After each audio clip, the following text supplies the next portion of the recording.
Hai, Assalamualaikum guys. Assalamualaikum semua. Hai. Waalaikumsalam. Nak cakap pasal muzik ni, korang tahu tak pasal muzik? Hah? Sama music? Zul tahu sikit. Aku tahu sikit-sikit je tu. Okay. Aku pun tahu sikit je. Aduh, korang ni budak muzik tapi tak tahu. Aduh, apalah. Poyo je lah kau ni. Kau tahu kau cakap lah. Let lu, sabar, let. Kalau korang tak tahu, sini. Aku nak cerita sikit pasal muzik ni. Okey, kita ada banyak zaman muzik. Zaman ataupun tamadun lah, tamadun, okey. Tapi sekarang ni aku nak fokuskan kepada 4 zaman sahaja, iaitu satu, zaman Renaissance, zaman Barok, zaman klasikal dan zaman romantik. Jap bang, jap. Aku rasa aku tahu pasal zaman klasikal ni. Zaman klasikal ni lebih kurang bermula dari tahun 1730 hingga tahun 1820, iaitu selepas zaman Barok dan sebelum zaman romantik rasanya lah. Cara kita nak bezakan zaman klasikal dengan zaman-zaman lain adalah lagu-lagu zaman ni biasanya dimainkan dalam bentuk homofonik. Homofonik tu apa? Homofonik ni adalah sebuah melodi yang diiringi dengan chord ataupun harmoni. Dalam zaman ni, instrumen harpsichord diganti dengan piano yang biasa diiringi oleh orkestra. Antara tokoh dalam zaman klasikal ni, aku rasa kalau aku sebut nama dia, korang tahu kot. Nama dia antaranya adalah Ludwig van Beethoven. Yang main lagu lebih kurang macam tu lah. Betul, antara yang lain adalah Mozart, Johann Bach dan Joseph Haydn. Macam tu lah zaman klasikal. Weh, aku ada buat research pasal zaman muzik ni. Tu zaman Renaissance. Zaman Renaissance, kau tahu tak dalam bahasa, sebenarnya dia dalam bahasa France. Maksud dia kelahiran semula. Dan zaman ni, pengkaji kata zaman dia mula pada abad 1400 hingga 1600 macam tu lah.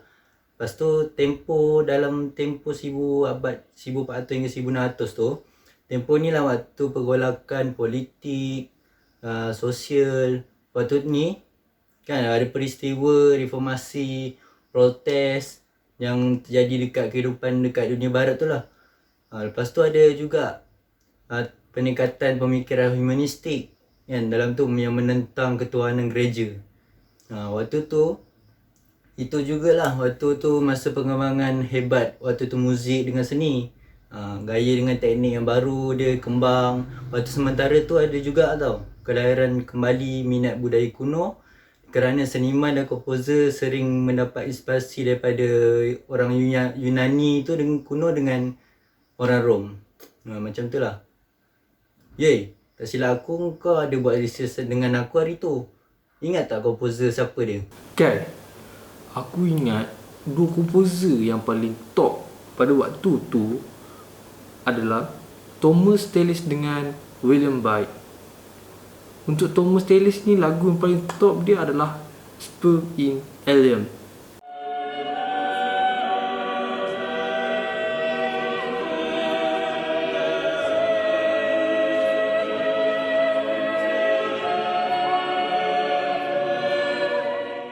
Dan untuk yang Blythe ni, lagu paling top dia adalah Credo.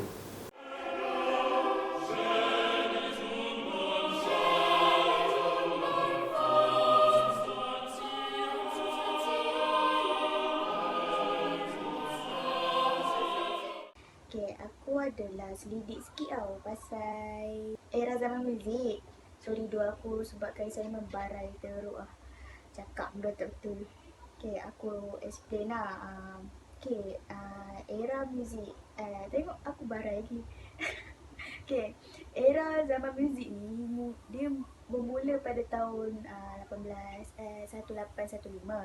Lepas tu dia berakhir daripada 1910. Okay. Walaupun dia nama era muzik romantik, tak semestinya pada tahun tu lagu-lagu dia tentang cinta lah. Okay. Dalam era muzik ni, dia sebenarnya macam mana boleh cakap explain kat korang, dia sebenarnya macam dia nak dapatkan gambaran tu, dia satu ekspresi pada jangka waktu tu tersebut so kat situlah nak nampakkan dia pada era muzik. Faham tak? Okay, lebih lagi mendalam aku explain kat korang. Aku ada selidik satu komposer ni, nama dia nama dia Jonas Brahms. Aku selidik lagu dia, tajuk lagu dia Hungarian Dance. Tak silap aku, nanti korang ni nanti aku bagi link YouTube.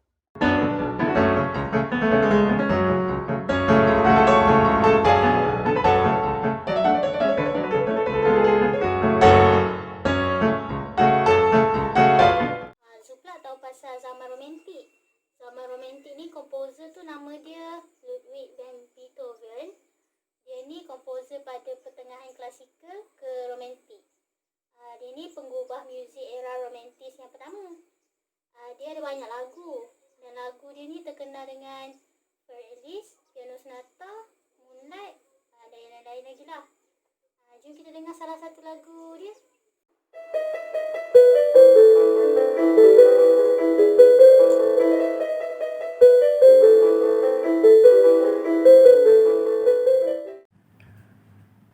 Eloklah tu kalau korang dah tahu dah tahu pasal peredaran zaman muzik ni dalam peradaban manusia ni kan. Senanglah kerja aku nak explain dekat korang. Okey. Bagi aku pula cerita pasal zaman yang keempat ni yang aku nak tekankan dalam perbincangan kita ni Aku ringkaskanlah tentang satu zaman ni, iaitu zaman barok yang berlaku pada sekitar 1600 sehingga awal abad ke-18, iaitu 1750.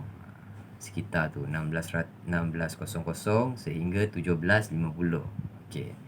Perkataan barok ni dia berasal daripada perkataan Portugis, iaitu baroko, yang bermaksud mutiara yang tidak rata bentuknya. Okey, mutiara yang belum kena kikis lagi, okey, belum dihaluskan atau tidak bulat bentuknya. Muzik pada zaman barok ni mengandungi not-not perhiasan. Kalau dulu orang main dia dari segi contoh aku ni pemain klasikal gitar lah, so aku ada belajar juga muzik zaman ke zaman Renaissance, barok, klasikal pun aku dah belajar. Kalau nak bezakan, senang cakap, kalau dulu kalau awal zaman klasikal, mostly piece music sheet yang kita orang jumpa dia berbentuk monofoni. Dia macam melodi dia satu-satu tau. Dia macam satu bunyi yang satu melodi sahaja. Kalau zaman ni dia ada not perhiasan, maksud dia bardic chords, macam contoh dia macam melodi tapi dia ada not perhiasan. Dalam melodi tu berjalan, dimainkan, lepas tu ada contohlah ada chords yang tersirat dekat situ. Okey. Tentang ciri-ciri zaman ni, okey, dalam ciri pertama ialah melodi. Melodi dia ada perasa yang panjang. Dia menggunakan sistem mod. Akhir zaman ke-17, sistem ini digantikan dengan major dan minor. Ciri yang kedua, penggunaan figured bass atau bass continuo. Biasanya bahagian bass ni dimainkan oleh satu atau lebih alat muzik asas atau continuo. Contoh dia seperti organ, harpsichord, clavier, dan ditekankan lagi dengan alat muzik yang mempunyai range yang rendah. Okey, so bunyi dia dekat sini kita boleh bayangkan tau. Contoh dia macam opera, persembahan teater opera tu kan ada muzik kan. Ada muzik dimainkan semasa lakonan kan, semasa lakonan teater tu. Yang tu lah maksud dia ni. harmoni. Banyak alat, banyak range, ada tone dia sendiri. Okey. Warna tone hasil karya zaman ini banyak menggunakan alat muzik spesifik seperti alat bertali atau suara solo. Kalau kita itulah contoh yang terdekat tadi, opera, persembahan opera. Kalau korang tak pernah tengok persembahan opera, Google lah YouTube. Okey. Ciri keempat iaitu tekstur. Pada zaman tersebut teksturnya ialah homofoni. Kemudian tekstur polifoni digunakan dengan meluas. Penghasilan tekstur yang tebal bertayang terdapat dalam kedua-dua genre muzik, vokal dan instrumen. Polifoni guys. Polifoni ni maksud dia contoh dia lebih daripada dua bunyi dan yang digabungkan atau dihasilkan melalui satu fasa ke fasa yang lain. Contoh dia suara harmoni bila kita nyanyi lagu unison. Unison ni kita nyanyi lagu melodi yang sama. Cuma satu melodi, contohlah 3 melodi. Satu melodi dia nyanyi dahulu, lepas tu habis frasa yang pertama, nyanyian yang melodi yang kedua digabungkan. Habis frasa yang kedua, lepas tu melodi yang ketiga pun digabungkan. Itu maksud dia polifoni. Zaman ni polifoni digunakan dengan meluas. Sampai sekarang pun kita masih gunakan. Lepas tu ciri yang kelima ialah bentuk. Bentuk ni form lah. Bentuk yang lazim digunakan ialah binary, iaitu frasa form lagu ni. Okay, contohlah 2 baris pertama dia sama. Lepas tu masuk frasa yang kedua, dia berbeza. So itu adalah binary, A dan B.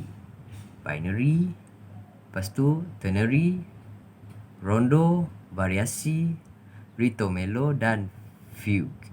Okey. Ciri yang keenam ialah ekspresi, menggunakan satu mode dan dikekalkan berterusan sehingga akhir muzik dipermainkan. Ekspresi ni adalah sangat penting lah dalam muzik. Kalau betul-betul, contohlah, kalau gitar tu mahal pun, kalau dimainkan secara skema memang tak sedap lah. Lepas tu ciri yang terakhir ialah style. Terdapat dua style penciptaan, iaitu style Antico, iaitu ataupun Antico ni bermaksud muzik gereja, polifoni dari zaman Renaissance. Okey. Dan style Moderno, tekstur dia lebih diutamakan daripada muzik. Okey. So itu sahajalah ciri-ciri yang aku boleh terangkan dekat korang ni. Untuk secara lanjut, dekat Google, dekat internet banyak je rujukan yang korang boleh buat, boleh guna. So aku harap korang kita sebagai pelajar muzik ni, jangan kita tahu sahaja bermain tapi sejarah dia kita tak tahu. So eloklah kita tahu guys.